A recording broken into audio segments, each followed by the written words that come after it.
ॐ गणानां त्वा गणपतिगुं हवामहे कविं कवीनामुपमस्रवस्तमं ज्येष्ठराजं ब्रह्मणां ब्रह्मणस्पद आनशृण्वन्नोतिविश्रीदसादनम् ॐ श्रीमहागणाधिपतये नमः। प्रणो देवी सरस्वती वाजेभिर्वाजनीवती धीनामवित्र्यवतु श्रीमहासरस्वत्यै नमः। गुरुर्ब्रह्मा गुरुर्विष्णुर्गुरुर्देवो महेश्वरः गुरुः साक्षात् परं ब्रह्म तस्मै श्रीगुरवे नमः। श्रीगुरुभ्यो नमः। हरिः ॐ। ॐ नमो भगवते रुद्राय आपदामपहर्तारं दातारं सर्वसम्पदां लोकाभिरामं श्रीरामं भूयो भूयो नमाम्यहम्। त्वमस्मिन् कार्यनिर्योगे प्रमाणं हरिसत्तमा हनुमन्यत्नमास्थाय दुःखक्षयकरो भव असाध्यसाधकस्वामिन् असाध्यन्तमकिं वद रामदूतकृपां सिन्धो मत्कार्यं साधय प्रभो। अध सप्तचत्वारिंशः सर्गः। सेनापतीन् पञ्चशतु प्रमापितान् हनूमता सानुचरान् सवाहनान् समीक्ष्य राजा समरोद्धतोन्मुखं सुमारमक्षं प्रशमैक्षताग्रतः। सेनापतीन् पञ्चशतु प्रमापितान् हनूमता सानुचरान् सवाहनान् समीक्ष्य राजा समरोद्धतोन्मुखं कुमारमक्षं प्रशमैक्षताग्रतः। सतश्च दृष्ट्यर्पणसम्प्रचोदितः प्रतापवान् काञ्चनचित्रकार्मुकः समुत्पपातादसुदस्युदीरितो द्विजातिमुख्यैर्हविषेव पावकः।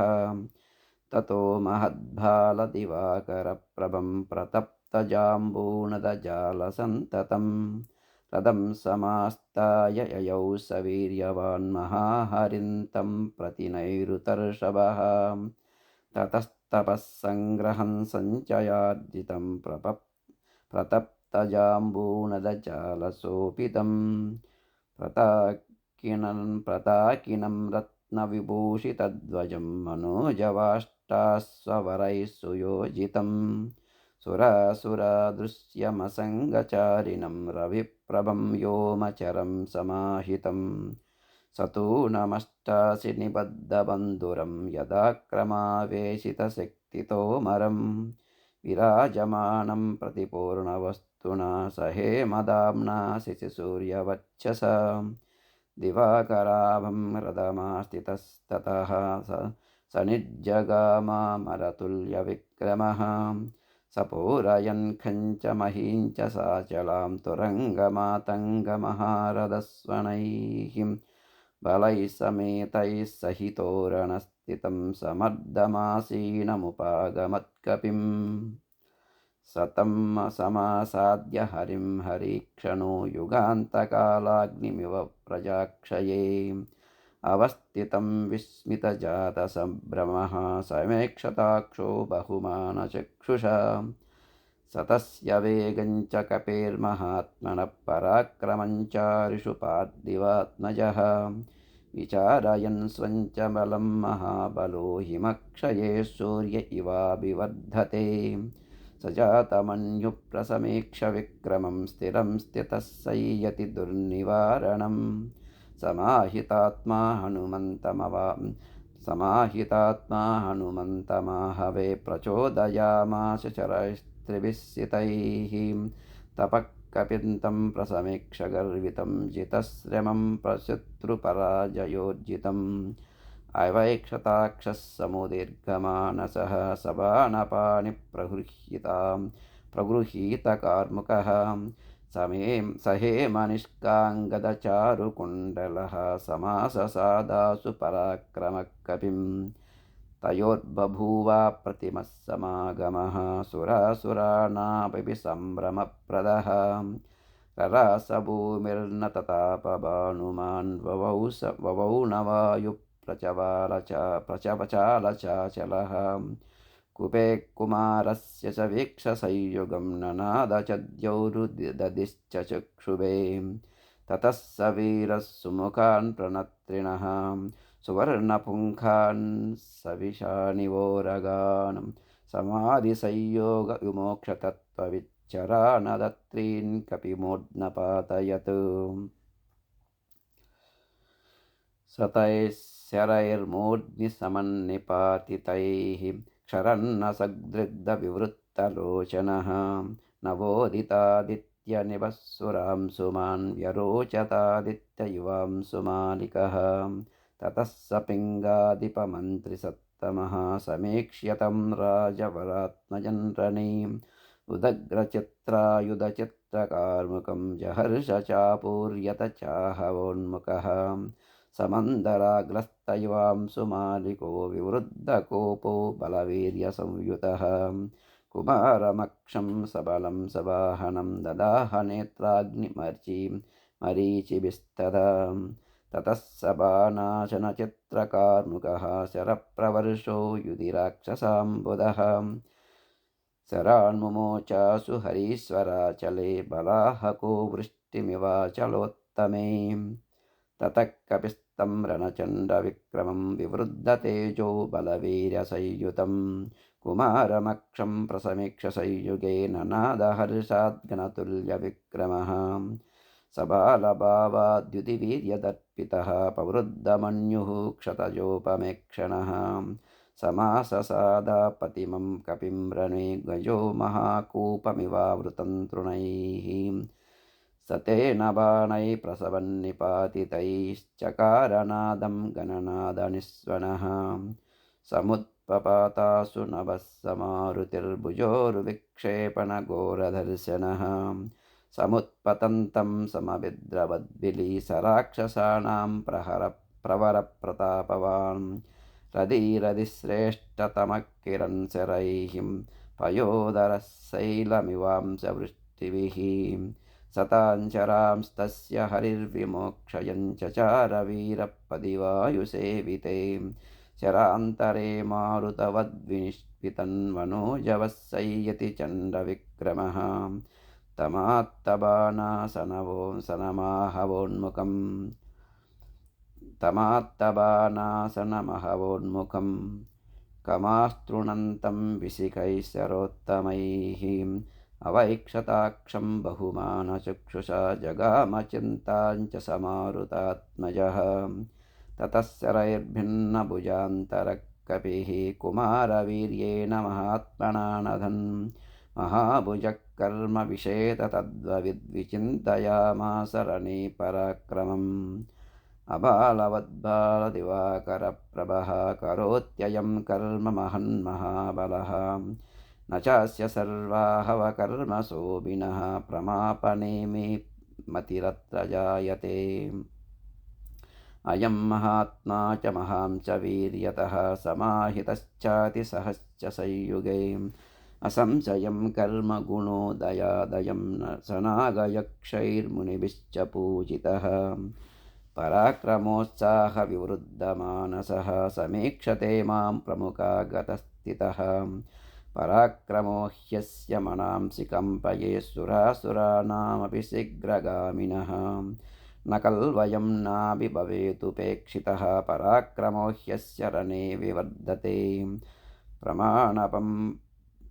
प्रमाणपन्त्येव ममास्य रोचते सवर्धमानोऽग्निरुपेक्षुतं क्षमः अतिप्रवेगं तु परस्य तर्कयन् स्वकर्मयोगं च विदाय वीर्यवान् चकारवेगं तु महाबलस्तदा मतिं च चक्रेस्य वदे महाकपिः सतस्यता नष्टहयान् महाजनान् महाजवान् समाहितान् भारसहान् विवर्धने जगानवीरपदिवायुसेविते तलप्रहारैः पवनात्मजः कपिः ततस्तलेनाभिहतो महारथः सतस्य पिङ्गाधिपमन्त्रिनिर्जितः प्रभग्ननीडपरिमुक्तकूबरः पपात भूमौ हतवाचिरम्बरात् शतं परित्यज्य महारथो रथं सकार्मुकः खड्गधरः दुःखमुत्पतन्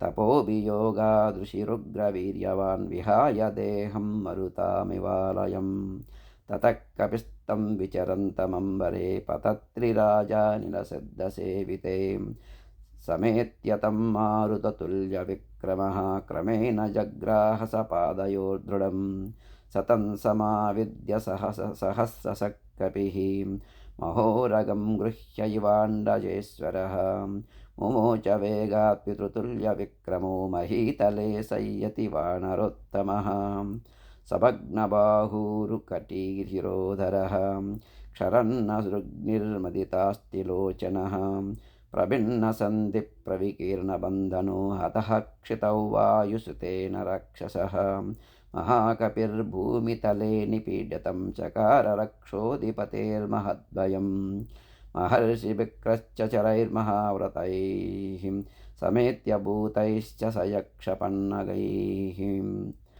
सुरैश्च शेन्द्रैर्भुषजातविस्मयैर्हते कुमारे स कपिर्निरीक्षितः निहत्य तं वज्रसुतोपमं रणे कुमारमक्षं क्षतजोपमेक्षणं तदेव वीरोऽभिजगामतोरणं कृतक्षणकाल इव प्रजाक्षये निहत्य तं वज्रसुतोपमं रणे कुमारमक्षं क्षतजोपमेक्षणं तदेव वीरोऽभिजगामतोरणं कृतक्षणकाल इव प्रजाक्षये।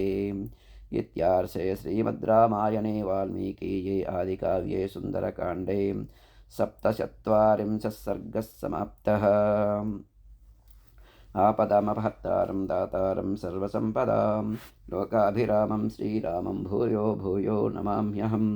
त्वमस्मिन् कार्यनिर्योगे प्रमाणं हरिसत्तमां हनुमन्यत्नमास्थाय दुःखक्षयकरो भव। अध 48 सर्गः। ततः स रक्षोऽधिपतिर्महात्मा हनुमताक्षे निहते कुमारे मनः समादाय तदेन्द्रकल्पं समाधिदेशेन्द्रजितं सरोषात्। ततः स रक्षोऽधिपतिर्महात्मा हनुमताक्षे निहते कुमारे मनः समादाय तदेन्द्रकल्पं समाधिदेशेन्द्रजितं सरोषात्। त्वमस्त्रविच्चस्त्रविदां परिष्टः सुरासुराणामपि शोकदाता सुरेषु सेन्द्रेषु च दुष्टकर्मा पितामहाराधनसञ्चितास्त्रः। तवास्त्रबलमासाद्य नासुराणमरुद्गणाः न शेकुः समरे स्थातुं सुरेश्वरसमाश्रिताः। न कश्चित् त्रिषु लोकेषु संयुगेन गतश्रमः भुजवीर्याभिगुप्तश्च तपसा चाभिरक्षितः देशकालविभागज्ञस्त्वमेव मतिसत्तमः। न तेऽस्त्यशक्यं समरेषु कर्मणा न तेऽस्त्यकार्यं मतिपूर्वमन्त्रणे न सोऽस्ति कश्चित् त्रिषु सङ्ग्रहेषु वै न वेद यस्तेऽस्त्रबलं बलं च ते ममानुरूपं तपसो बलं च ते पराक्रमश्चास्त्रबलं च संयुगे ममानुरूपं तपसो बलं च ते पराक्रमश्चास्त्रबलं च संयुगे। न त्वां समासाद्य रवाणमध्ये मनश्रमं गच्छति निश्चितार्थं निहता किङ्कराः सर्वे जम्बुमाली च राक्षसः अमात्यपुत्रा वीराश्च पञ्चसेनाग्रयायिनः बलानि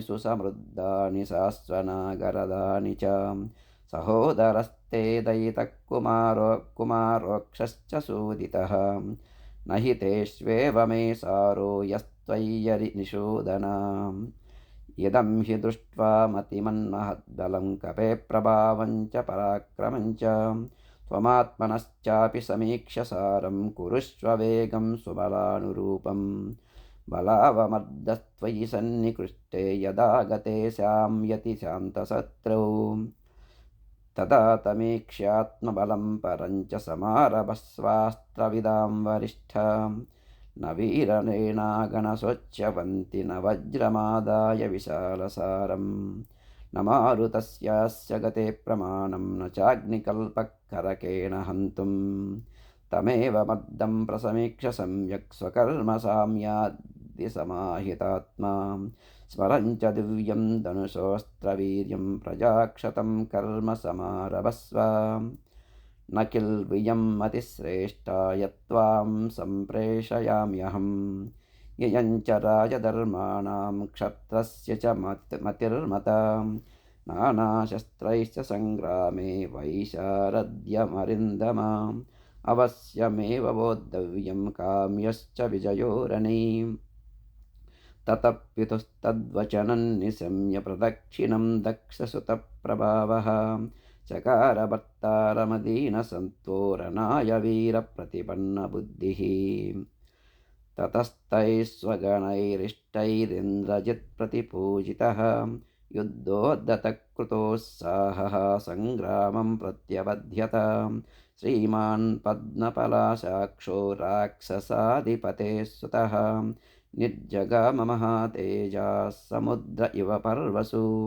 सपक्षिराजोपमतुल्यवेगैर्व्यालैश्चतुर्भिः सिततीक्ष्णदंश्रैः रदं समायुक्तमसङ्गवेगं समारुरोहेन्द्रजितेन्द्रकल्पः सरधीदन्विनां श्रेष्ठः शस्त्रज्ञोऽस्त्रविदां वरः रथेनाभिययौ क्षिप्रं हनुमान् यत्र सोऽभवतु सतस्य रथनिर्घोरं जास्वनङ्कार्मुकस्य च निशम्य हरिवीरोऽसौ सम्प्रहृष्टतरो भवतु सुमहच्चापमादाय शितशल्यां च सायकान् हनुमन्तमभिप्रेत्य जगामरणपण्डितः तस्मिंस्ततः संयति जातहर्षे रणाय निर्गच्छति बाणपानौ दिशश्च सर्वा कलुषा बभूवुर्मृगाश्च रौद्रा बहुधा विनेदुः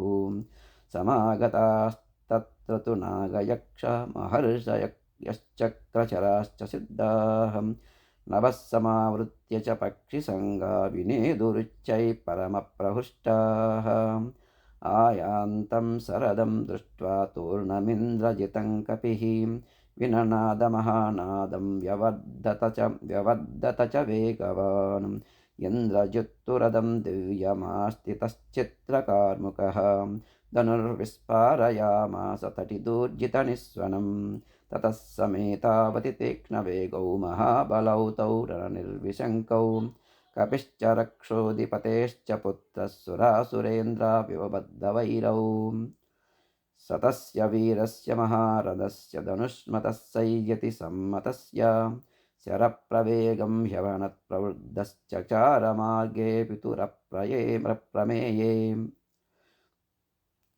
शरप्रवेगं व्यहनत्प्रवृद्धश्चचारमार्गे पुतुरप्रमेये ततस्य राणा इति तीक्ष्णशल्यान् सुपत्न्यः काञ्चन चित्रपुङ्कान् मोच वीरपरवीरहन्ता सुनन्नतान् वज्रनिपातवेगान् सतस्य तस्यन्दननिस्वनं च मृदङ्गभेरीपटहस्वनं च विवृश्यमानस्य च कार्मुकस्य निशम्य घोषं पुनरुत्पपात शराणामन्तरेष्वासु व्यवर्धत महाकपिः अरिस्तस्याभिलक्ष्मस्य मोघयल्लक्ष्यसङ्ग्रहम् शराणामग्रतस्तस्य पुनः समभिवर्ततः प्रसार्य हस्तौ हनुमानुत्पपात निरतात्मजः बाहुवौ वेगसम्पन्नौ रणकर्मविशारदौ सर्वभूतमनोग्राहि चक्रतुर्युद्धमुत्तमम् हनुमतो वेदेन राक्षसोऽन्तरं मारुतिस्तस्य महात्मनोऽन्तरं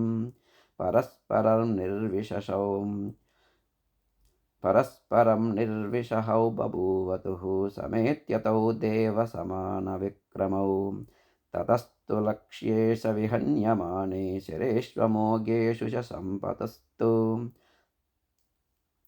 जगामचिन्ता महती महात्मा समाधिसंयोगसमाहितात्मा ततो मतिं राक्षसराजसूनुश्चकार तस्मिन् हरिवीरमुख्ये अवध्यतां तस्य कपेः समीक्ष कदन्निगच्छेदिति निग्रहार्धं ततः पैतामहं वीरः सोऽस्त्रमस्त्रविदाम्बरः सन्ददे सुमहातेजास्तं हरिप्रवरं प्रति अवध्योऽयमिति ज्ञात्वा समस्त्रेणास्त्रतत्त्ववितु निजग्राहमहाबाहुर्मारुतात्मजमिन्द्रजितु तेन बद्धस्ततोऽस्त्रेण राक्षसेन स वानरः अभवन्निर्विचेष्टश्च पपात समहीतले ततोत बुद्ध्वा स तदस्त्रबन्धं प्रभो प्रभावात् विगतात्मवेगः पितामहानुग्रहमात्मनश्च विचिन्तयामास हरिप्रवीरः तसस्वायम्भुवैर्मन्त्रैर्ब्रह्मास्त्रमतिमन्त्रितम् हनुमान् चिन्तयामास वरदानं पितामहात् नमेस्य बन्धस्य च शक्तिरस्ति विमोक्षणे लोकगुरो प्रभावात् इत्येवमत्वा विहितोऽस्त्रबन्धो मयात्मयोनेरनुवर्तितव्यः सवीर्यमत्तस्य कपिर्विचार्य पितामहानुग्रहमात्मनश्च विमोक्षशक्तिं परिचिन्तयित्वा पितामहाज्ञामनुवर्तते स्म अस्त्रेणापि हि बद्धस्य भयं मम न जायते पितामहमहेन्द्राभ्यां रक्षितस्यानिलेन च ग्रहणे चापि रक्षोभिर्महान्मे कुणदर्शनः राक्षसेन्द्रेण संवादस्तस्मात् गृह्णन्तु मां परे स निश्चितार्थपरवीरहन्ता समीक्षकारी विनिवृत्तचेष्टः परैः प्रसह्याभिगतैर्निगृह्य ननादतैस्तैः परिवस्यमानः ततस्तं राक्षसा दृष्ट्वा निर्विचेष्टमरिन्दमं भवन्दुस्सनवल्कैश्च द्रुमशीरैश्च संहतैः सरोचयामास परैश्च बन्धं प्रसह्य वीरैरभिनिग्रहं च कौतूहलान्मां यदि राक्षसेन्द्रो द्रष्टुं व्यवस्ये दिशि निश्चितार्थः स बद्धस्तेन वल्केन विमुक्तोऽस्त्रेण वीर्यवान् अस्त्रबन्धः सान्यं हि न बन्धमनुवर्तते अदेन्द्रजित्तु ध्रुमचीरबद्धं विचार्य वीरः कपिसत्तमन्तमम् विमुक्तमस्त्रेण जगामचिन्तां नान्येन बद्धो ह्यनुवर्ततेऽस्त्रम् अहो महत्कर्म कृतं निरर्धकं न राक्षसैर्मन्त्रगतिर्विमृष्टा पुनश्च नास्ते विहतेऽस्त्रमन्यत् प्रवर्तते संशयिता स्म सर्वे अस्त्रेण हनुमान् मुक्तो नात्मनमवबध्यत कृष्यमाणस्तु रक्षोभिस्तैस्तबन्धैर्निपीडितः हन्यमानस्ततः क्रूरैर्राक्षसैः काष्ठमुष्टिभिः समीपं राक्षसेन्द्रस्य प्राकृष्यत वानरः अथेन्द्रजित्तं प्रसमीक्ष्य मुक्तम् अस्त्रेण बद्धं द्रुमचीरसोत्रैः व्यदर्शयत्तत्र महाबलन्तं हरिप्रवीरं सगनाय राज्ञे तं मत्तमिव मातङ्गं बद्धं कपिवरोत्तमं राक्षसेन्द्राय रावणाय न्यवेदयन् कोऽयं कस्य कुतो वात्र किं कार्यं को व्यपाश्रयः इति राक्षसवीराणां तत्र संजज्ञिरे कथाः हन्यतां दह्यतां वा विभक्ष्यतामिति चापरे राक्षसास्तत्र संक्रुद्धाः परस्परमदाब्रुवन् अतीत्य मार्गं सहसा महात्मा स तत्र रक्षोदिपपादमूले ददर्श राज्ञः परिचारवृद्धानुग्रहं गृहं महारत्नविभूषितं च स ददर्श महातेजा रावणः कपिसत्तमं रक्षोभिर्विकृताकारैः कृष्यमाणमितस्ततः राक्षसाधिपतिं चापि ददर्श कपिसत्तमः तेजोबलसमायुक्तं तपन्तमिव भास्करं सरोषसंवर्तितताम्रदृष्टिर्दशाननस्तं कपिमन्ववेक्ष्य अदोपविष्टान् कुलशीलवृद्धान् समाधिशत्तं प्रतिमन्त्रिमुख्यान् यदाक्रमन्तैः स कपिर्विपृष्टः यदाक्रमन्तैः स कपिर्विपृष्टः कार्यार्थमर्दस्य च मूलमादौ निवेदयामास हरीश्वरस्य दूतः सकाशादहमागतोऽस्मि यदाक्रमन्तैः स कपिर्विपृष्टः कार्यार्थमर्दस्य च मूलमादौ निवेदयामास हरीश्वरस्य दूतः सकाशादहमागतोऽस्मि।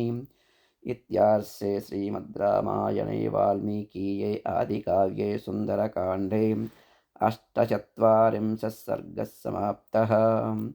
आपदामपहर्तारं दातारं सर्वसम्पदां लोकाभिरामं श्रीरामं भूयो भूयो नमाम्यहम्। त्वमस्मिन् कार्यनिर्योगे प्रमाणं हरिसत्तमा हनुमन्यत्नमास्ताय दुःखक्षयकरो भव। अद 49 सर्गः। ततः स कर्मणा तस्य विस्मितो भीमविक्रमः हनुमान् रोषतां राक्षो रक्षोदिवमवैक्षत। ततः स कर्मणा तस्य विस्मितो भीमविक्रमः हनुमान् रोषतां राक्षो रक्षोधिपमवैक्षत। राजमानं महार्ह्येन काञ्चनेन विराजितां मुक्ताजालावृतेनादमुकुटेन महद्युतिं वज्रसंयोगसंयुक्तैर्महार्षमणिविग्रहैः हैमैराभरणैश्चित्रैर्मनसेव प्रकल्पितैः महार्हक्षौमसंवीतं रक्तचन्दनरूषितं स्वनुलिप्तं विचित्राभिर्विविधाभिश्च भक्तिभिः वृत्तैर्दर्शनीयैश्च रक्ताक्षैर्भीमदर्शनैः देप्ततीक्ष्णमहान्द्रंष्ट्रैः प्रलम्बदशनच्छदैः शिरोभिर्दशभिर्वीरं भ्राजमानं महौजसं नानाव्यालसमाकीर्णैः शिखिरैरिव मन्दरं नीलाञ्जनशयप्रख्यं हरेणो रशिराजतां पूर्णचन्द्राभवक्त्रेण सबलाकमिवाम्बुदम् बाहुभिर्बुद्धकेयूरैश्चन्दनोत्तमरूषितैः भ्राजमानां गदैः पीनैः पञ्चशीर्षैरिवोगरगैः महति स्फाटिके चित्रे रत्नसंयोगसंस्कृते उत्तमास्तरणास्तीर्णे सोपविष्टं वरासने अलङ्कृताभिरत्यर्धं प्रमदाभिः समन्ततः वालव्यजनहस्ताभिरारास्समुपसेवितं दुर्धरेण प्रहस्तेन महापार्श्वेन कक्षसा मन्त्रभिर्मन्त्रतत्त्वज्ञैर्निकुम्भेन च मन्त्रिणाम् उपोपविष्टं रक्षोभिश्चतुर्भिर्दलदर्पितैः कृष्णं परिवृतं लोकं चतुर्भिरिव सागरैः मन्त्रभिर्मन्त्रतत्त्वज्ञैरन्यैश्च शुभबुद्धिभिः अन्वास्यमानं सशिवैः सुरैरिव सुरेश्वरम् अपश्यद्राक्षसपतिं हनुमानतितेजसं विष्टितं मेरुशिखरे सतोयमिवतो यदं सतैः सम्पीड्यमानोऽपि रक्षोभिर्भीमविक्रमैः विस्मयं परमं गत्वा रक्षोदीपमवैक्षत व्राजमानं ततो दृष्ट्वा हनुमान् राक्षसेश्वरं मनसा चिन्तयामास तेजसा तस्य मोहितः अहो रूपमहो धैर्यमहो सत्त्वमहो द्युतिः अहो राक्षसराजस्य सर्वलक्षणयुक्तता यद्यधर्मो न बलवान् स्यादयं राक्षसेश्वरः स्यादयं सुरलोकस्य सशक्रस्यापि रक्षिता अस्य क्रूरैर्नृशंसैश्च कर्मभिर्लोककुत्सितैः तेन बिभ्यति कल्वस्माल्लोकाः सामरदानवाः अयं ह्युः सहते क्रुद्धः कर्तुमेकार्णवं जगतु इति चिन्तां बहुविधामकरोन्मतिमान् कपिः दृष्ट्वा राक्षसराजस्य प्रभावमिपतौ यशः अयं ह्युः सहते क्रुद्धः कर्तुमेकार्णवं जगतु इति चिन्तां बहुविधामकरोन्मतिमान् कपिः दृष्ट्वा राक्षसराजस्य प्रभावमिमितौ यशः अयं ह्युः सहते क्रुद्धः कर्तुमेकार्णवं जगतु इति चिन्तां बहुविधामकरोन्मतिमान् कपिः दृष्ट्वा राक्षसराजस्य प्रभावममितौ यशः। इत्यार्षे श्रीमद् रामायणे वाल्मीकीये आदिकाव्ये सुन्दरकाण्डे योकोनपञ्चाशः सर्गः समाप्तः। आपदामपहर्तारं दातारं सर्वसम्पदां लोकाभिरामं श्रीरामं भूयो भूयो नमाम्यहम्। त्वमस्मिन् कार्यनिर्योगे प्रमाणं हरिसत्तमाम् अनुमन्यत्नमास्ताय दुःखक्षयकरो भव। अध पञ्चाशः सर्गः। तमुद्वीक्ष्य महाबाहुः पिङ्गाक्षं पुरतस्थितं रोषेण महताविष्टो रावणो लोकरावणः। तमुद्वीक्ष्य महोबाहुः पिङ्गाक्षं पुरतस्थितं रोषेण महताविष्टो रावणो लोकरावणः। शङ्काहतात्मदद्यौ स कपीन्द्रं तेजसावृतं किमेष भगवान्नन्दी भवेत् साक्षादिहागतः। येन सिक्तोऽस्मि कैलासे मया चञ्चालिते पुरा सोऽयं वानरमूर्तिः स्यात् किं सिद्धानोऽपि वासुरः। स राजा रोषतां राक्षः प्रहस्तं मन्त्रिसत्तमं कालयुक्तमुवाचेदं मचो विपुलमर्धवतु दुरात्मा पृच्छ्यतामेष कुतः किं वास्य कारणं वनभङ्गे च को स्याद्दो राक्षसीनां च तज्जनीं मत्पुरीमप्रदृष्ट्यां वा गमने किं प्रयोजनम् आयोधने वा किं कार्यं पृच्छ्यतामेष दुर्मतिः। रावणस्य वचः श्रुत्वा प्रहस्तो वाक्यमब्रवीतु समाश्वसहि भद्रन्ते नभिः कार्या त्वया कपे यदि तावत्त्वमिन्द्रेण प्रेषितो रावणालयं तत्त्वमाख्याहि मा भूत्ते भयं वानरमोक्षसे।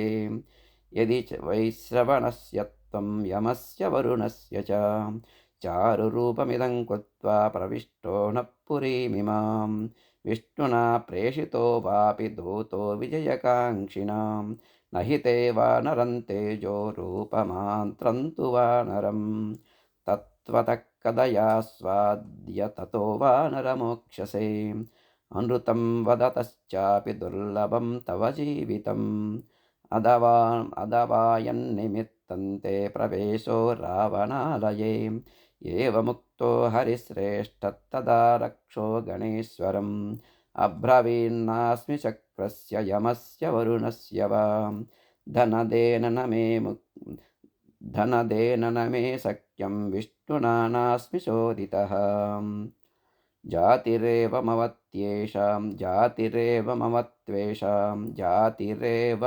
त्वेषा वानरोऽहमिहागतः दर्शने राक्षसेन्द्रस्य दुर्लभे तदिदं मया वनं राक्षसराजस्य दर्शनार्थे विनाशितं। ततस्ते राक्षसा प्राप्ता बलिनो युद्धकाङ्क्षिणः रक्षणार्थं तु देहस्य प्रतियुद्धामया रणे अस्त्रपाशैर्न शक्योऽहं बद्धुं देवांसुरैरपि। पितामहो देववरो ममाप्येषोऽभ्युपागतः राजानं द्रष्टुकामेन मयास्त्रमनुवर्तितं विमुक्तोऽह्यहमस्त्रेण राक्षसैत्वविपीडितः केनचिद्राजकार्येण सम्प्राप्तोऽस्मि तवान्तिकं दूतोऽहमिति विज्ञेयो राघवस्यामि तौजसः श्रूयताञ्चापि वचनं मम पद्यमिदं प्रभो दूतोऽहमिति विज्ञेयो राघवस्यामि तौजसः श्रूयताञ्चापि वचनं मम पद्यमिदं प्रभो इत्यार्षे श्रीमद् रामायणे वाल्मीकीये आदिकाव्ये सुन्दरकाण्डे 50 सर्गः समाप्तः। आपदामपहर्तारं दातारं सर्वसम्पदां लोकाभिरामं श्रीरामं भूयो भूयो नमाम्यहं त्वमस्मिन् कार्यनिर्योगे प्रमाणं हरिसत्तमाम् अनुमन्यत्नमास्थाय दुःखक्षयकरो भव। अद 51 सर्गः। तं समीक्ष्य महासत्त्वं सत्त्ववान् हरिसत्तमः वाक्यमद्दवदव्यग्रस्तमुवाच दशाननं तं समीक्ष्य महासत्त्वं सत्त्ववान् हरिसत्तमः वाक्यमद्दवदव्यग्रस्तमुवाच दशाननम् अहं सुग्रीवसन्देशां देहप्राप्तस्तवालयं राक्षसेन्द्रहरीशस्त्वां भ्राता कुशलमब्रवीतुं प्रातुशृणु समादेशं सुग्रीवस्य महात्मनः धर्मार्थोपहितं वाक्यमिह चामुत्र चक्षमं राजा दशरथो नाम रथकुञ्जरवाजिमान् पितेव बन्धुर्लोकस्य सुरेश्वरसमद्युतिः ज्येष्ठस्तस्य महाबाहुः पुत्रप्रियकरप्रभुः पितुर्निदेशान्निष्क्रान्तप्रविष्टो दण्डकावनं लक्ष्मणेन सभ्रात्रा सीतया चापि भार्यया रामो नाम महातेजा धर्म्यं पन्थानमाश्रितः तस्य भार्या वने नष्टा सीतापतिमनुव्रता वैदेहस्य सुता राज्ञो जनकस्य महात्मनः समार्गमानस्तां देवीं राजपुत्रः सहानुजः ऋष्यमूकमनुप्राप्तः सुग्रीवेण समागतः तस्य तेन प्रतिज्ञातं सीताया परिमार्गणं सुग्रीवस्यापि रामेण हरिराज्यं निवेदितं ततस्तेन मृदे हत्वा राजपुत्रेण वालिनं सुग्रीवस्तापितो राज्ये हरिवृक्षाणां गणेश्वरम् त्वया विज्ञातपूर्वश्च वाली वानरपुङ्गवः रामेण निहतः सङ्ख्ये शरैर्नैकेन वानरः स सीतामार्गणे व्यग्रः सुग्रीवः सत्यसङ्गरः हरीन् सम्प्रेषयामास दिशः सर्वा हरीश्वरः तां हरीणां सहस्राणि शतानि नियुतानि च दिक्षु सर्वासु मार्गन्ते ह्यदश्चोपरि चाम्बरे वैनतेयसमा केचित् तत्रानिलोपमाः असङ्गगतयः शीघ्रा हरिवीरा महाबलाः अहं तु हनुमान् नाम मारुतस्यौरसन्तुतः मारुतस्यौरसः सीतायास्तु कृते तूर्णं शतयोजनमायतं समुद्रं लङ्घयित्यैव तां दिदृक्षुरिहागतः भ्रमता च मया दृष्टा गृहेते जनकात्मजां तद्भवान् दृष्टधर्मार्धस्तपकृतपरिग्रहः परदारान् महाप्राज्ञनोपरोद्धं त्वमर्हसि न हि धर्मविरुद्धेषु बाह्वपायेषु कर्मसु मूलगातिषु संयन्ते बुद्धिमन्तो भवद्विधाः कश्च लक्ष्मणमुक्तानां रामकोपानुवर्तिनां शराणामग्रतस्तातुं शक्तो देवासुरेष्वपि न चापि त्रिषु लोकेषु राजन् विद्येत कश्चन राघवस्य व्यलीकय्यः कृत्वा सुखमवाप्नुयात् तत्त्रिकालहितं वाक्यं धर्म्यमर्धानुबन्धि च मन्यस्य नरदेवाय जानकी प्रतिदीयताम् दृष्टा हीयं मया देवी लब्धं यदिह दुर्लभम् उत्तरं कर्म यच्चेषं निमित्तं तत्र राघवः लक्षितेयं मया सीता तदा शोकपरायणां गृह्ययान्नाभिजानासि पञ्चास्यामिव पन्नगीं नेयञ्जरयितुं शक्या सासुरैरमरैरपि विषसंस्पृष्टमत्यर्धं भुक्तमन्नमिवौजसाम् तपःसन्तापलब्धस्ते योऽयं धर्मपरिग्रहः न स नाशयितुं न्याय्य आत्मप्राणपरिग्रहः अवध्यतां तपोवीर्यां भवान् समनुपश्यति आत्मनः सासुरैर्देवैर्हेतुस्तत्राप्ययं महान् सुग्रीवो न हि देवोऽयं नासुरो न च राक्षसः न दानवो न गन्धर्वो न यक्षो न च पन्नगः तस्मात् प्राणपरित्राणं कथं राजन् करिष्यसि न तु धर्मोपसंहारमधर्मफलसंहितं तदेव फलमन्वेति धर्मश्चाधर्मनाशनः प्राप्तं धर्मफलं तावद्भवता नात्र संशयः फलमस्याप्यधर्मस्य क्षिप्रमेव प्रपस्यसे क्षिप्रमेव प्रपत्स्यसे जनस्तानवदं बुद्ध्वा बालिवदं तथा रामसुग्रीवसख्यं च बुद्ध्यस्व हितमात्मनः कामं कल्वहमप्येकः सवाजिरदकुञ्जरां लङ्कान्नाशयितुं शक्तस्तस्यैष तु न निश्चयः रामेण हि प्रतिज्ञातं हर्यवृक्षगणसन्निधैः उत्सादनमित्राणां सीतायैस्तु प्रदर्शिता अपकुर्वन् हि रामस्य साक्षादपि पुरन्दरः न सुखं प्राप्नुयादन्यः किं पुनः त्वद्विजो जनः यां सीतेत्यभिजानासि येयं तिष्ठति ते वशे कालरात्रीति तां विद्धि सर्वलङ्काविनाशिनीं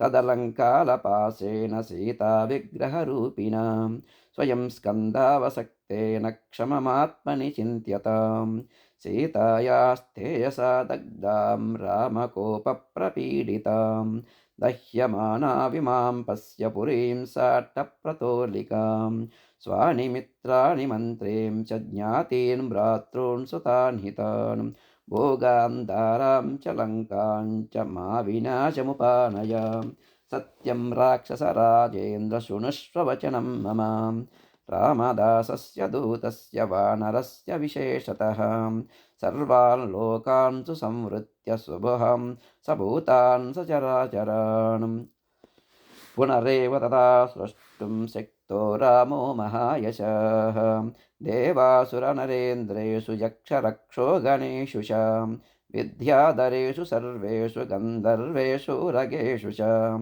सिद्धेषु किन्नरेन्द्रेषु पतित्रिषु च सर्वतः सर्वभूतेषु सर्वत्र सर्वकालेषु नास्तिनः सर्वभूतेषु सर्वत्र सर्वकालेषु नास्ति सः यो रामं प्रतियुध्येत विष्णुतुल्यपराक्रमं सर्वलोकेश्वरस्यैवं कृत्वा विप्रियमीदृशं रामस्य राजसिंहस्य दुर्लभं तव जीवितम् दैवाश्च दैत्याश्च निशाचरेन्द्रगन्धर्वविद्याधरनागयक्षाः रामस्य लोकत्रयनायकस्य स्थातुन्न शक्ता समरेषु सर्वे ब्रह्मा स्वयंभो चतुराननो वा रुद्रस्त्रिनेत्रस्त्रिपुरान्तको वा इन्द्रो महेन्द्रसुरनायको वा त्रातुन्न शक्ता युधि रामवध्यम् ससौष्ठवोपेतमदीनवादिनः कपेरुनिशम्या प्रतिमो प्रियं वचः दशाननकोपविवृत्तलोचनः समादिशस्तस्य वदं महाकपेः ससौष्ठवोपेतमदीनवादिनः कपेर्निशम्या प्रतिमो प्रियं वचः दशाननकोपविवृत्तलोचनः समादिशस्तस्य वदं महाकपेः ससौष्ठवोपेतमदीनवादिनः कपेर्निशम्या प्रतिमो प्रियं वचः दशाननकोपविवृत्तलोचनः समादिशस्तस्य वदं महाकपेः। इत्यार्षे श्रीमद् रामायणे वाल्मीकीये आदिकाव्ये सुन्दरकाण्डे 51 सर्गः समाप्तः। आपदामहत्तारं दातारं सर्वसम्पदां लोकाभिरामं श्रीरामं भूयो भूयो नमाम्यहम् त्वमस्मिन् कार्यनिर्योगे प्रमाणं हरिसत्तमाम् अनुमन्यत्नमास्थाय दुःखक्षयकरो भव। द्विपञ्चाशः सर्गः। तस्य तद्वचनं श्रुत्वा वानरस्य महात्मनः आज्ञापयत्तस्य वदं रावणक्रोधमूर्छितः। तस्य तद्वचनं श्रुत्वा वानरस्य महात्मनः आज्ञापयत्तस्य वदं रावणक्रोधमूर्छितः। वदे तस्य समाज्ञप्ते रावणेन दुरात्मना निवेदितवतोद्यौत्यं नानुमेने विभीषणः। तं रक्षोऽधिपतिं क्रुद्धं तच्च कार्यमुपस्थितं विदित्वा चिन्तयामास कार्यं कार्यविधौ स्थितः। निश्चितार्थस्ततः साम्ना पूज्यं शत्रुजगद्जिदग्रजम् उवाच हितमत्यब्दं वाक्यं वाक्यविशारदः। क्षिमस्वरोषं त्यज राक्षसेन्द्रप्रसीद मद्वाक्यमिदं शृणुष्व। वदन्न कुर्वन्ति परावरज्ञा दूतस्य सन्तो वसुधाधिपेन्द्राहं दूतस्य सन्तो वसुधाधिपेन्द्राहं राजधर्मविरुद्धं च लोकवृत्तेश्च गर्हितं। तव चासदृशं वीरकपेरस्य प्रमाणपं धर्मज्ञश्च कृतज्ञश्च राजधर्मविशारदः। परावरज्ञो भूतानां त्वमेव परमार्धवित् गृह्यन्ते यदि रोषेण त्वादृशोऽपि विपश्चितः। ततः शास्त्रविपश्चित्त्वं श्रम एव हि केवलं तस्मात् प्रसीद शत्रुघ्न राक्षसेन्द्रदुरासदा।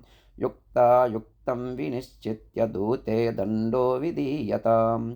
विभीषणवच श्रुत्वा रावणो राक्षसेश्वरः रोषेण महताविष्टो वाक्यमुत्तरमब्रवीतुं। न पापानां वदे पापं विद्यते शत्रुसूदनां तस्मादेनं वदिष्यामि वानरं पापकारिणम्। अधर्ममूलं बहुदोषयुक्तमनार्यजुष्टं वचनं निशम्याम् उवाच वाक्यं परमार्थतत्त्वं विभीषणो बुद्धिमतां वरिष्ठः। प्रसीद लङ्केश्वर राक्षसेन्द्रधर्मार्थयुक्तं वचनं शृणुष्व। दूतानवद्या समयेषु राजन् सर्वेषु सर्वत्र वदन्ति सन्तः। असंशयं शत्रुरयं प्रवृद्धः कृतं ह्यनेना प्रियमप्रमेयं। न दूतवद्यां प्रवदन्ति सन्तो दूतस्य दृष्टा बहवो हि दण्डाः। वैरूप्यमङ्गेशकशाभिघातो मौढ्यं तदा लक्षणसन्निपातः। एतान् हि दूते प्रवदन्ति दण्डान् वदस्तु दूतस्य ननश्रुतोऽपि। एतान् हि दूते प्रवदन्ति दण्डान् वदस्तु दूतस्य ननश्रुतोऽपि। कथञ्च धर्मार्थविनीतबुद्धिः परावरप्रत्ययनिश्चितार्थः। भवद्भिदः कोपवशेहि तिष्ठेत् कोपन्नियच्छन्ति हि सत्त्ववन्तः। न धर्मवादेन च लोकवृत्तेन शास्त्रबुद्धिग्रहणेषु चापि विद्येत कश्चित् तव वीर्यतुल्यत्वं युत्तमः सर्वसुरासुराणाम्। न चाप्यस्य कपेर्घाते कञ्चित् पश्याम्यहं गुणम्। तेष्वयं पात्यतां दण्डो यैरयं प्रेषितः कपिः। साधुर्वा यदि वा साधु परैरेष समर्पितः। ब्रुवन् परार्धं परवान्न दूतो वदमर्हति। अपि चास्मिन् हते राजन्नान्यं पश्यामि खेचरम्। यः पुनरागच्छेत् परं पारं महोदधेः। तस्मान्नास्य वदे यत्नः कार्यपरपुरञ्जया। भवान् सेन्द्रेषु देवेषु यत्नमास्तातुमर्हति। अस्मिन् विनष्टेन हि दूतमन्यं पश्यामि यस्तौ नरराजपुत्रौ। युद्धाय युद्धप्रियदर्विनीता उद्योजयेद्दीर्घपतावरुद्धौ। अस्मिन् हते वानरयूथमुख्ये सर्वापवादं प्रवदन्ति सर्वे। न हि प्रपश्यामि गुणान्यसो वा लोकापवादो भवति प्रसिद्धः।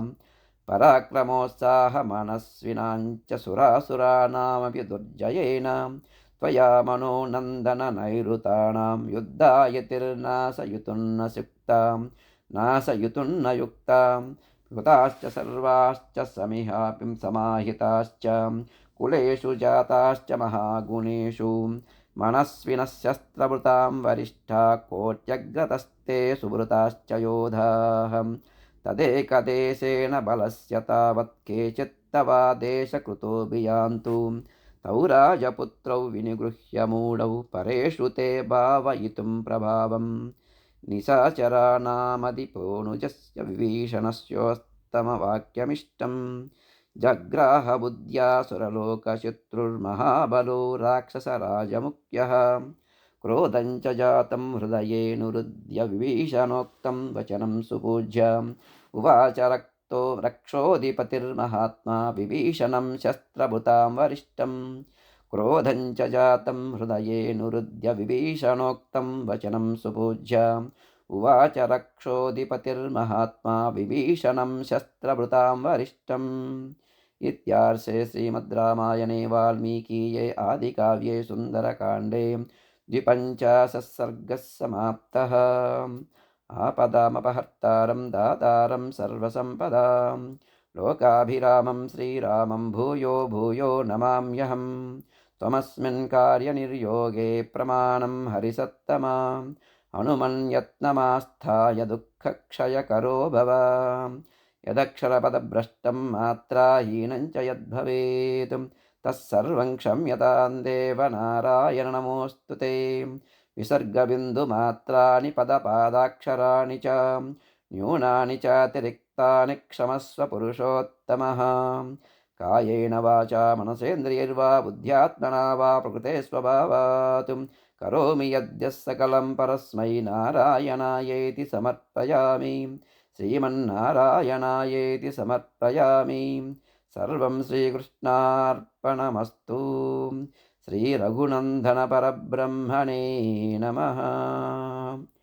ॐ शान्तिः शान्तिः शान्तिः।